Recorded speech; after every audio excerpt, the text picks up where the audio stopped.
अस्सलाम वालेकुम नादरीन, आप यूट्यूब चैनल देख रहे हैं। मैं इमरान खान हूँ। नादरीन, परेशानी बढ़ती जा रही है। बलूचिस्तान और कश्मीर की जो इस वक्त सूरत हाल है, इन्हें अंदाज़ा भी नहीं है पाकिस्तान की एस्टेब्लिशमेंट को कि ये किस आग के साथ खेल रहे हैं।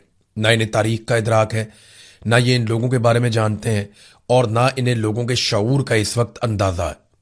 लोग किसी और तरह निकल गए हैं, वो कुछ और सोच रहे हैं, जबकि ये बहुत पीछे रह गए, 40 साल 50 साल पीछे। ना इनसे अब बयानिया बन रहा है और ना चीज़ें इनके कंट्रोल में आ रही हैं। एक बहुत बड़ा फेलियर इनके सामने आकर खड़ा है और ये किसी और पर मलबा भी नहीं डाल सकते। यानी मलबा किस पे डालेंगे? मैं आपको बताने वाला हूं कि DGISPR की जो मुलाकात हुई आज से चंद दिन पहले सहाफ़ियों के साथ, उसमें से मैंने आज कुछ खबरें निकाली। ये बिल्कुल ऑफ द रिकॉर्ड मुलाकात थी।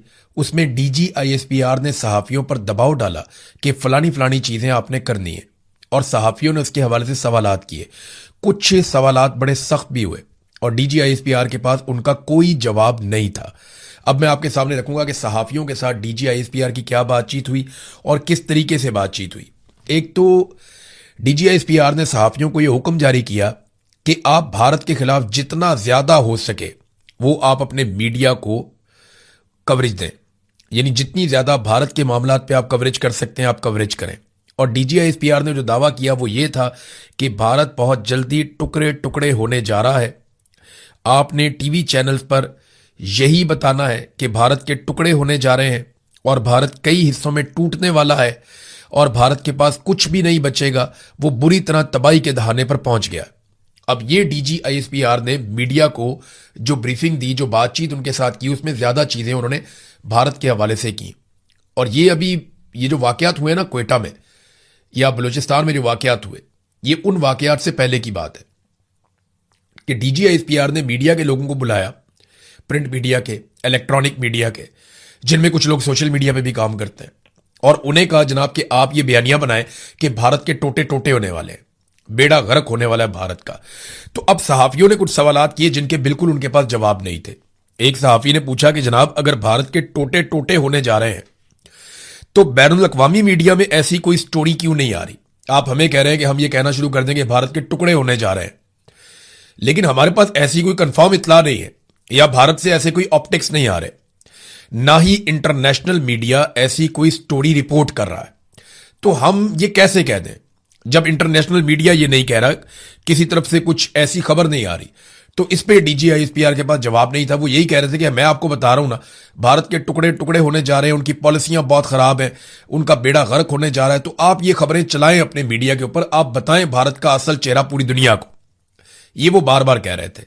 एक सहाफी ने वहां पे, गालिबन ये कोई प्रिंट मीडिया के जर्नलिस्ट हैं, उन्होंने कहा जनाब कि टीवी चैनल्स तो टके टोकरी हो गए हैं पाकिस्तान में और मीडिया की अहमियत खत्म हो गई है। सोशल मीडिया के ऊपर अगर आप बात करते हैं तो भारत जो है वो उसको महदूद कर देता है, रिपोर्ट भी करता है। तो यहां अब आप अपना बयानिया कैसे चलाएंगे? मीडिया की तो क्रेडिबिलिटी खत्म हो गई। पाकिस्तान के मीडिया को तो लोग सुनते ही नहीं, हम अपनी मर्जी से कोई खबर दे ही नहीं सकते। तो जब हम ये खबरें देंगे तो लोग इनका असर ही नहीं लेंगे। जब ये कहा गया तो DGISPR ने कहा जी आपको सिर्फ अपनी फिक्र रहती है, आप कुर्बान कर दें अपने चैनल्स और आप पाकिस्तान की खातिर इतना नहीं कर सकते, तो आपको भारत के खिलाफ बात करने में क्या प्रॉब्लम है? तो वो और तरफ ले गए मामले को, जबकि कहा यह गया था कि आपने तो मीडिया को तबाह बर्बाद कर दिया, मीडिया की तो क्रेडिबिलिटी खत्म हो गई, इंटरनेशनल मीडिया में यह खबर चल नहीं रही कि भारत के टुकड़े होने जा रहे हैं। तो आप हमें यह कह रहे हैं कि हम ये खबर चला देंगे भारत के टुकड़े होने जा रहे हैं, हालांकि हमारी तो क्रेडिबिलिटी पहले ही खत्म है। हम तो किसी और बैनुल अक़वामी मीडिया को कोट भी नहीं कर सकते इस मामले में। फिर एक सवाल किया गया, लेकिन DGISPR ने पहले इससे एक जो है वो दावा किया। उन्होंने कहा जी सिंध ताश मुआहदे पर हम कोई कंप्रोमाइज नहीं करेंगे और ठोक देंगे, मौका आएगा हम ठोक देंगे, हम अपना पानी भारत को नहीं देंगे। इस पे एक सहाफी ने पूछा कि जनाब आप बताएं कि आप करेंगे क्या? भारत ने आपका पानी रोक लिया है, इस वक्त रोका हुआ है, आप भागदौड़ कर रहे हैं, तो आप करेंगे क्या? क्या आप भारत पे हमला करेंगे पानी छुड़वाने के लिए? तो DGISPR ने इसका कोई जवाब नहीं दिया। वो इसका कोई तसल्ली बख्श जवाब नहीं दे पाए कि भारत पे हमला करेंगे या पानी को जबरदस्ती छुड़वाएंगे या नहीं छुड़वाएंगे। फिर एक और सवाल किया गया कि जनाब आप ये कहते हैं कि भारत टुकड़ों में तकसीम होने जा रहा है, अगर एक मुल्क टुकड़ों में तकसीम होने जा रहा है, वो टूट रहा है, तो फिर आप उसके साथ इस वक्त जो ट्रैक टू डिप्लोमेसी है वो क्यों कर रहे हैं? ये मैं आपको बता देता हूं कि पाकिस्तान इस वक्त भारत के साथ डिप्लोमेसी कर रहा है।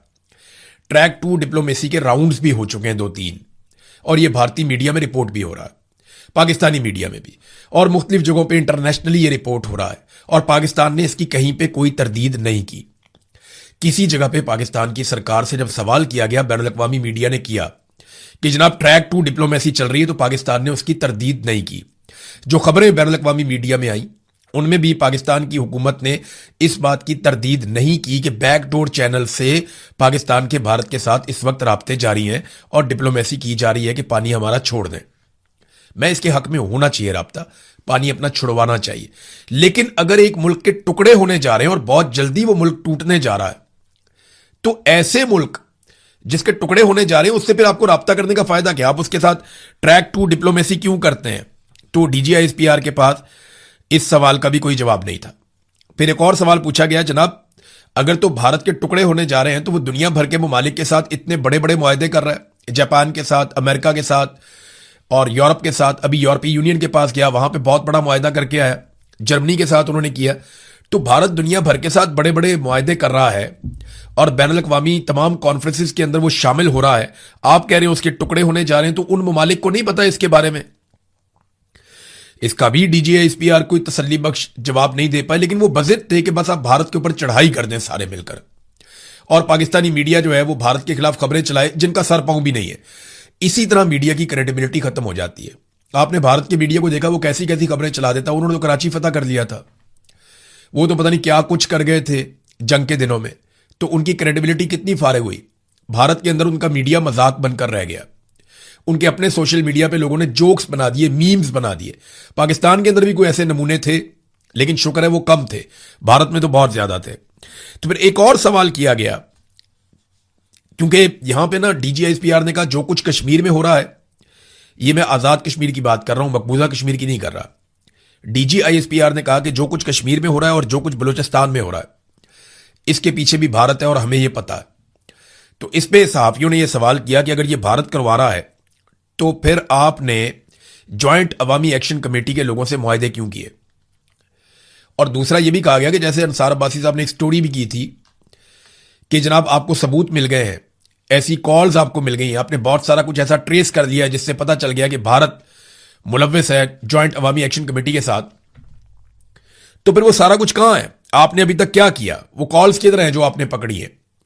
क्योंकि बयानिया तो वहां चल रहा है। आज भी आजाद कश्मीर के लोग इकट्ठे होकर हजारों की तादाद में सड़कों पे बैठे हुए धरने देकर, और ये वाहिद इलाका है हमारे पूरे पाकिस्तान में जिसकी खुराक बंद की हुई है। दुनिया में बहुत कम एरियाज ऐसे हैं। गजा एक ऐसा इलाका है जिसकी खुराक बंद है, और वहां पे खुराक और मेडिसिन नहीं जाने देते गजा में। वो इसराइल की एक पॉलिसी है, वो ये कहता है कि इनको इतना तंग करो कि ये यहां से नकल मकानी करने पे मजबूर हो जाएं, ये इलाका खाली कर दें और इसराइलियों के लिए ये एरिया बिल्कुल एक महफूज जगह बन जाए और ये खाली हो जाए। फिर वहां पे डोनाल्ड ट्रंप का बहुत बड़े बड़े जो है वो रिजॉर्ट्स बनाने का प्रोग्राम है, बहुत जबरदस्त किस्म के वो सैरगाहें वहां पे बनाना चाहता है, दुनिया की बेहतरीन वहां पे फैसिलिटीज लाके वो चाहता है कि अमीर तरीन लोग जो है वो अयाशी के लिए वहां पे गजा में जाया करें, और वो ये चाहते हैं कि जो गजा के लोग हैं उन्हें मुख्तलिफ ममालिक में बांट दिया जाए। मुसलमान ममालिक जिम्मेदारी लें, कोई 2-4 लाख कहीं चले जाएं, 1-2 लाख कहीं चले जाएं, 50,000 कहीं चले जाएं, तो अलग अलग मुल्कों में इनको तकसीम कर दिया जाए गजा के लोगों को। ये वो चाहते हैं। तो उसके लिए वो वहां पे दवाइयों को भी रोकते हैं और खुराक को भी रोकते हैं। अब कश्मीर के अंदर भी जो सड़कें कश्मीर में जा रही हैं उन पे अगर आप ट्रेवल करें, इस वक्त बहुत सारे मुसाफिर जो वहां से जाते हैं उन्होंने वीडियोस बनाकर हमें भेजी।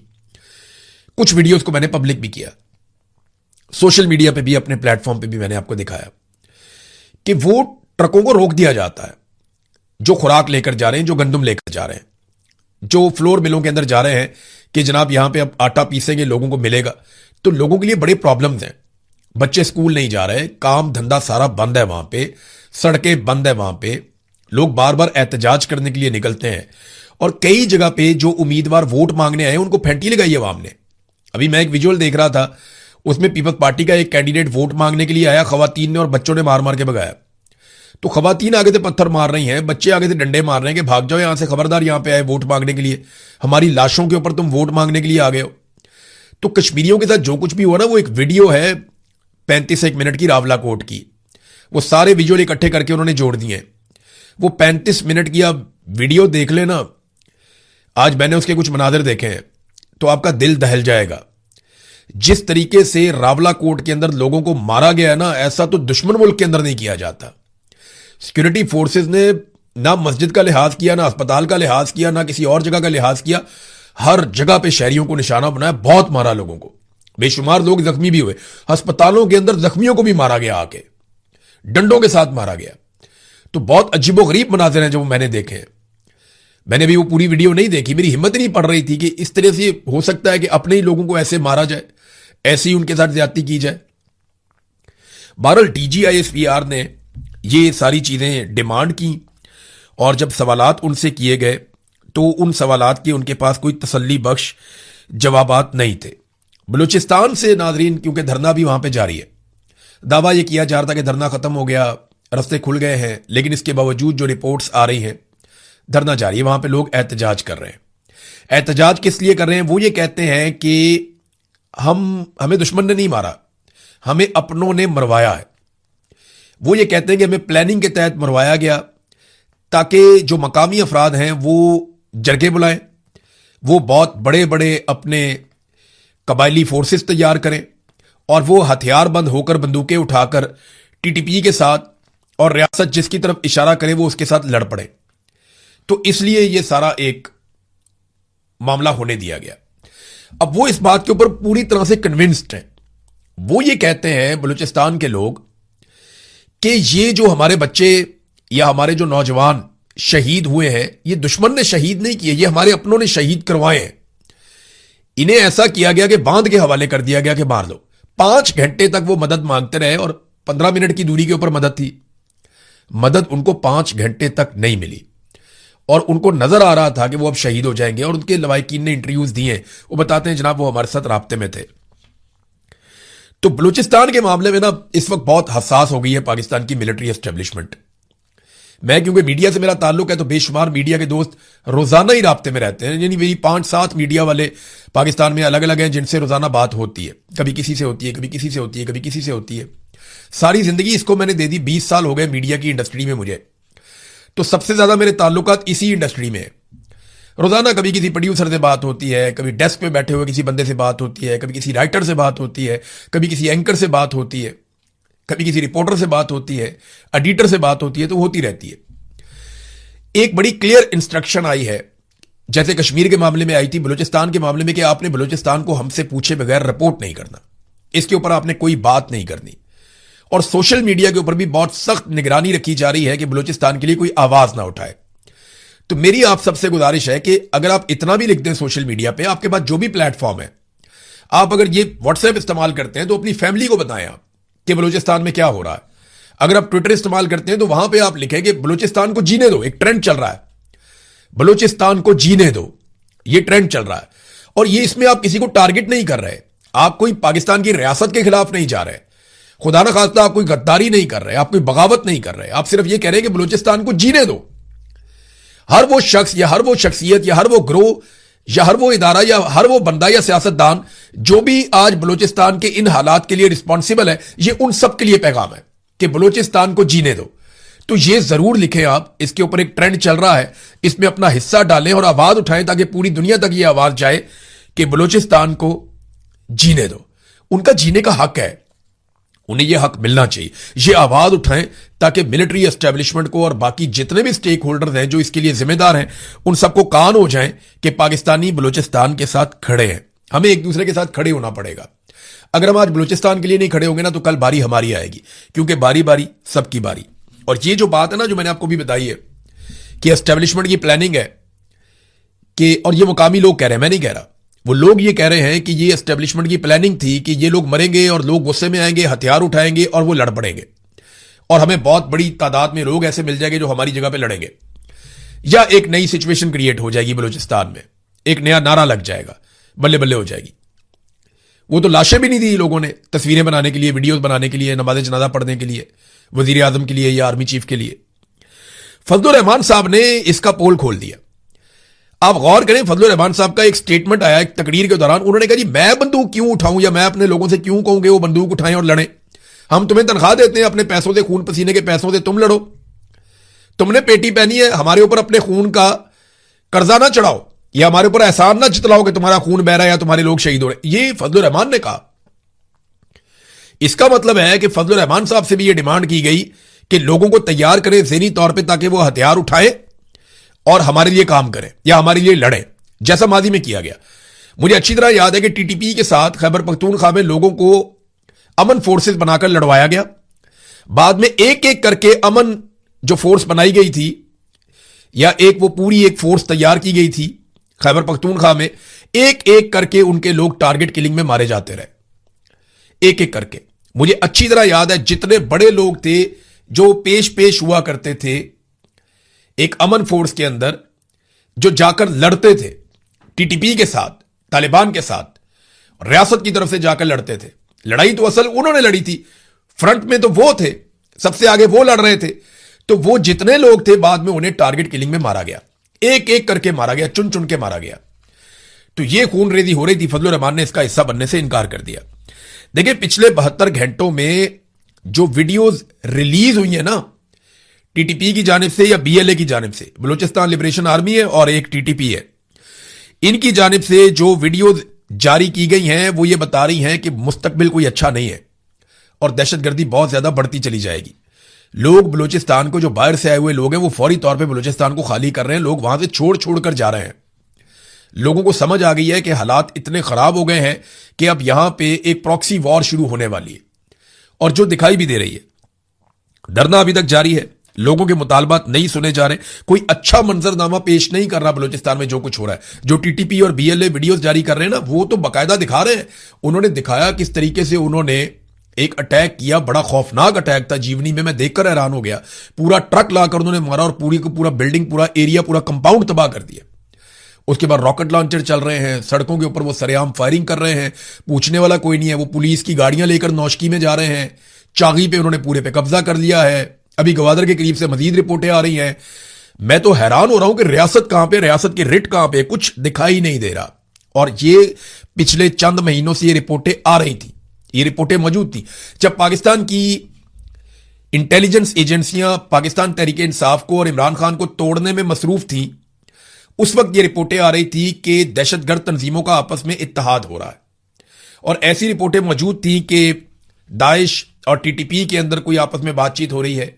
कुछ और ग्रुप्स हैं, आईएस और दीगर, उनकी आपस में बातचीत हो रही है।